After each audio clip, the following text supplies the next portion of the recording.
Baiklah, kita lanjutkan materi kelainan dan gangguan pada sistem sirkulasi atau sistem peredaran darah manusia. Tadi ada genetis dan non-genetis. Ada secara keturunan maupun tidak secara keturunan. Nah, ini dia ada kelainannya. Ada elephantiasis atau kaki gajah. Terjadinya penyumbatan peredaran darah yang mengakibatkan membengkaknya aliran darah sehingga kaki ini seperti kaki gajah dan jarinya akan mulai degenerasi atau hilang atau menyusut. Ini namanya kaki gajah. Ya, jadi yang kedua adalah varises ya atau kerusakan pada pembuluh darah, arteri dan vena mengalami pelebaran dan mengalami pembengkakan seperti ini namanya varises. Kemudian jantung koroner adalah penyempitan pada pembuluh darah yang berada di dalam organ otot jantung pada tubuh manusia. Biasanya penyempitan ini mengalami gangguan pada aliran darah sehingga aliran darah ini sulit untuk mengalir dari darah masuk ke dalam jantung dan darah keluar jantung. Namanya jantung koroner. Kemudian hipertensi atau kita kenal namanya adalah darah tinggi. Darah tinggi itu normalnya darah tubuh kita ini tekanannya adalah 80 per 180, 80 sampai 120. Di atas 120 mmHg maka dia termasuk darah tinggi. Nah, kalau di bawah 80 maka dia darah rendah. Darah rendah ini termasuk seperti anemia, kekurangan sel darah merah. Jadi hipotensi itu di bawah 80 mmHg, misalkan 70, 60. Kalau kamu panas, tipes ya, biasanya dibawa ke klinik atau ke rumah sakit, biasanya dicek dulu nih tekanan darahnya. Kira-kira darahnya darah rendah atau darah tinggi. Nah, atau normal nih, biasanya kan dicek tuh. Oh, kata perawat biasanya, oh iya ini darahnya normal. Wah, ini kamu darah tinggi nih. Nah, ini dijelaskan. Kemudian lagi penyakit namanya trombus atau embolus ya. Jadi penyakit yang menyebabkan pembengkakan pada kaki dan mengalami perbedaan pada fisik kaki karena adanya aliran darah yang tersumbat atau kerusakan pada aliran pembuluh darah. Namanya trombus dan embolus. Bisa cari di internet dan banyak membaca dari berbagai sumber ya. Itulah tentang namanya pembuluh darah. Kemudian kita bahas lagi ada contoh lain 11 penyakit pada sistem peredaran darah. Nih, dan waspadai faktor resikonya. Kamu harus tahu ini. Nah, ini dia. Kita akan membahas tentang penyakit-penyakitnya. Nah, ini namanya adalah aterosklerosis, ya. Aterosklerosis adalah penyakit pada sistem peredaran darah berupa mengerasnya pembuluh darah. Penyakit ini disebabkan oleh diet tinggi lemak yang meninggalkan timbunan lemak di lapisan pembuluh darah. Jadi pembuluh darah kamu banyak mengandung lemak yang melekat sehingga mengalami penyakit namanya aterosklerosis. Kemudian tumpukan lemak ini bersatu dan membuat arteri menjadi keras dan kurang fleksibel. Aterosklerosis menyebabkan tekanan darah tinggi yang dapat merusak jantung dan ginjal. Ginjal ini fungsinya untuk menyerap air, menyerap darah, menyaring darah menjadi urin, bahkan mengalami stroke ya, atau kematian tubuh separuh. Kemudian serangan jantung, myocardial infection, MI, merupakan istilah teknis untuk penyakit serangan jantung. Serangan jantung merupakan penyakit pada sistem peredaran darah yang terjadi ketika suplai darah terputus dari jantung. Biasanya suplai darah terputus dari jantung akibat gumpalan darah.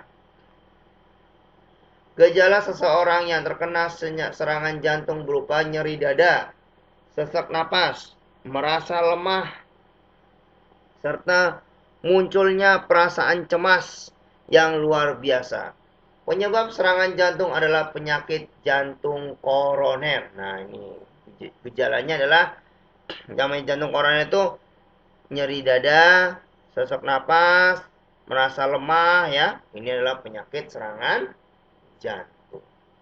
Penyakit pada sistem peredaran darah. Nah, ini dia. Ada lagi contoh lain namanya anemia. Angnia ini adalah penyakit pada sistem peredaran darah yang ditandai dengan berat dan berulang tidak nyamannya pada dada dan nyeri. Kondisi ini disebabkan karena kurangnya pasokan darah atau suplai oksigen pada otot jantung. Nah, ini ya kekurangan oksigen dalam organ jantung. Ini merupakan komplikasi yang disebabkan oleh penyempitan pembuluh darah. Angina sering dianggap sebagai tanda peringatan serangan jantung yang akan datang. Jadi ketika dia mau mengalami serangan jantung, nah, lemah gitu ya, dia akan mengalami penyakit dulu namanya angina. Ya, jadi berat. Jadi jantungnya seakan-akan berat ya. Jadi peredaran darahnya berat, kemudian dadanya nyeri dan suka sakit ya, tidak nyaman karena kekurangan asupan oksigen yang dibawa oleh darah, namanya angina. Atau kita kenal peringatan serangan jantung. Ada peringatan tuh dengan nyeri-nyeri di bagian organ jantung. Kemudian iskemia jantung. Berarti otot jantung tidak mendapatkan cukup oksigen untuk berfungsi dengan baik. Iskemia jantung biasanya disebabkan oleh penyempitan atau penyumbatan satu atau lebih arteri koroner. Arteri yang memasuk darah ke otot jantung. Jadi arteri koroner adalah arteri pembuluh darah nadi yang memasuk darah ke otot jantung. Seseorang dengan iskemia jantung biasanya akan mengalami sakit seperti angina dan mungkin merasa seolah-olah mengalami serangan jantung. Namanya iskemia jantungnya itu kurangnya asupan cukup oksigen di dalam jantung. Kemudian ada penyakit pada sistem peredaran darah lain adalah namanya kolesterol tinggi. Biasanya disebabkan oleh gaya hidup kurang sehat dan pola makan yang tidak sehat seperti makanan junk food ya. Beberapa orang juga bisa secara genetis berisiko kolesterol tinggi. Setiap orang yang memang membutuhkan kolesterol pada tubuhnya, namun kolesterol yang terlalu banyak dapat membentuk lapisan tebal di bagian dalam pembuluh darah dan akan menghalangi aliran darah. Jadi pembuluh darah kamu ini menempel ya, ada semacam yang misalkan arteri kamu menempel dengan lemak, dengan kolesterol sehingga menghambat peredaran darah. Gagal jantung. Penyakit pada sistem peredaran darah selanjutnya yaitu gagal jantung. Gagal jantung disebabkan oleh jantung yang tidak memompa darah ke seluruh tubuh dengan baik. Kondisi ini akan menyebabkan penderitanya kelelahan, sesak napas, dan batuk. Nah, ini adalah gejala gagal jantung yaitu kelelahan, sesak napas, dan batuk. Beberapa penderita gagal jantung sulit melakukan banyak hal seperti berjalan, naik tangga, atau membawa barang-barang. Nah, kemudian adalah tekanan darah tinggi atau namanya hipertensi. Tekanan darah tinggi atau hipertensi merupakan penyakit pada sistem pembuluh darah yang diakibatkan tekanan darah yang mengalir melalui pembuluh darah terlalu tinggi. Tekanan darah tinggi dapat menyebabkan stroke, kehilangan penglihatan, gagal jantung, serangan jantung, penyakit ginjal, dan menurunnya fungsi seksual. Ya, itu adalah tekanan darah tinggi mengalami penyebab stroke, kehilangan penglihatan, gagal jantung, serangan jantung, penyakit ginjal, dan menurunnya fungsi seksual. Kemudian penyakit selanjutnya adalah stroke. Stroke dapat terjadi ketika salah satu pembuluh darah yang mengarah ke otak tersumbat oleh gumpalan darah atau bahkan pecah. Wah, ini otaknya cairan darahnya keluar sehingga pecah ya. Kondisi ini akan menghentikan aliran darah dan mencegah oksigen masuk ke otak. Ya. Kondisi ini nantinya akan menyebabkan kerusakan otak, kelumpuhan, bahkan mematikan. Untuk itu, segera dapatkan perawatan untuk stroke agar tidak terjadi kerusakan yang semakin parah. Nah, selanjutnya adalah penyakit arteri perifer. Mengacu pada penyempitan arteri yang mengarah ke kaki, perut, lengan, dan kepala. Pengurangan aliran darah ini dapat merusak sel-sel jaringan pada anggota tubuh, organ, dan otak. Penyakit ini cenderung terjadi pada orang tua. Namanya penyakit arteri perifer. Kemudian tromboemboli vena, VTE, merupakan gumpalan darah yang tersangkut di pembuluh darah dan menghalangi aliran darah. Ia merupakan kondisi serius yang memerlukan perhatian medis. Ya. Kemudian aneurisma aorta merupakan penyakit pada sistem peredaran darah yang mempengaruhi arteri dalam tubuh. Kondisi ini berarti dinding arteri telah melemah sehingga memungkinkan untuk melebar. Arteri yang membesar bisa pecah dan menjadi kondisi yang perlu penanganan medis. Nah, itulah penjelasan penyakit peredaran darah dan faktor resikonya. Nah, apa sih yang harus dihindari? Nah, ini cara menjaga kesehatan pada sistem pembuluh darah. Pertama, mempertahankan berat badan ideal, jangan terlalu gendut, ya, jangan juga terlalu kurus, atau jangan terlalu gemuk banget, jangan, ya, stabil lah. Tidak merokok, nih anak muda nih jangan coba-coba merokok. Kemudian olahraga minimal 30 menit sehari, push up, sit up, squat jump atau yang lainnya. Olahraga, lari di tempat. Dapatkan pola makan sehat, rendah lemak, rendah kolesterol, konsumsi banyak buah dan sayur-sayuran. Hindari lemak trans dan lemak jenuh, makanan olahan dan makanan cepat saji seperti junk food ya.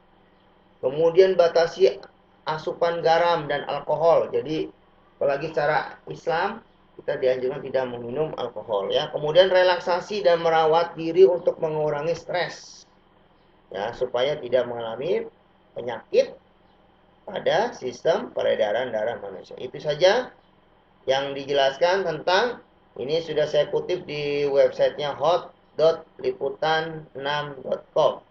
Read sekian. Nah, ini materi yang saya ambil dari website liputan6ya.com. Kemudian kita akan membahas satu lagi, yaitu apa sih perbedaan antara pembuluh darah arteri, vena, dan kapiler. Nah, ini sekaligus ya sekalian.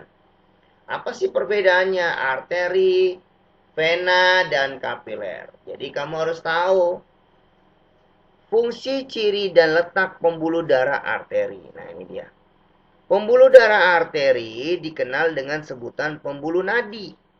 Fungsi pembuluh darah arteri adalah mengalirkan darah keluar jantung atau dari jantung ke seluruh tubuh.